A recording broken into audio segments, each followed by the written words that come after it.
The U.S. Department of Housing and Urban Development released the first part of its annual homeless assessment report Monday. The report found that more than 580,000 people were experiencing homelessness on a single night in January 2022. It also found the largest share of unhoused persons reside in California, followed by New York, Florida, and Washington State. Greg Kim joins me now. He covers homelessness for the Seattle Times. Greg, the number of unhoused persons has been relatively stable in the past 2 years. There was a drop in 2021, but why the stability, and what do we might that stability not continue once COVID measures are go away? Yeah, the eviction moratorium that the federal government enacted during the pandemic almost certainly kept a large number of people from becoming homeless during the pandemic. It's tough to say exactly how many more people would have otherwise become homeless during this time. And with the eviction moratorium ending last year, and with how long the eviction process takes to play out, it's not clear that's fully reflected in the most recent homelessness numbers. And it is possible that we may see by next year a wave of newly homeless people as a result of the eviction moratorium ending. At the same time, some states use the eviction moratorium period to put in some more protections for renters. So it's also possible that the anticipated wave of people being evicted and becoming homeless might not come to pass. The Biden administration issued a report today when these numbers came out saying that the administration wants to decrease the number of homeless people by 25%. That's about 145,000 people.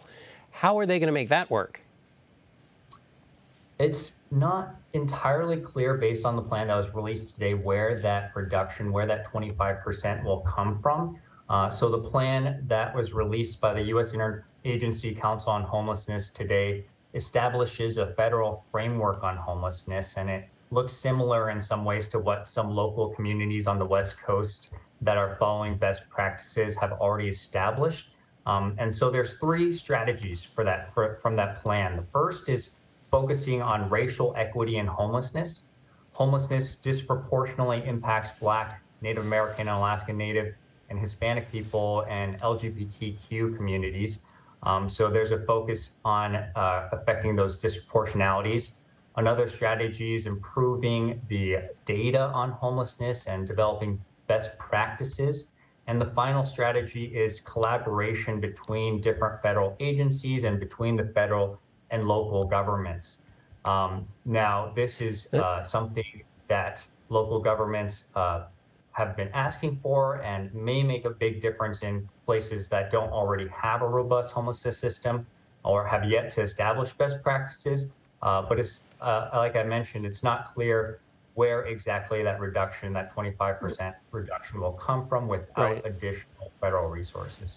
It sounds like a lot of suggestions. Based on your reporting, as a last question, what is the most effective in helping with the unhoused? And is it strictly with respect to housing, or are there other challenges, mental health challenges, drug addiction, and others that are a part of being successful in treating the unhoused?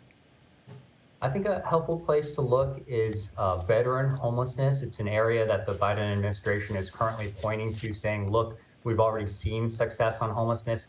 Veteran homelessness numbers have decreased 55% since 2010. And there are definitely lessons to learn there. One is, as you mentioned, providing housing. There's the VASH housing voucher that's implemented through HUD and the Veteran Affairs Department. That pays for most of homeless veterans' rent. But there's also the entire Veteran Affairs system that provides services for veterans like physical and mental health and other social services. So it's that combination that has worked together to create that decrease in veteran homelessness numbers. And it's something that, if applied to the rest of the homeless population, could make a big difference. A voucher to get a place to stay and then help in the parts of life that may make you unhoused. Greg Kim, thanks so much for being with us. Thank you for having me.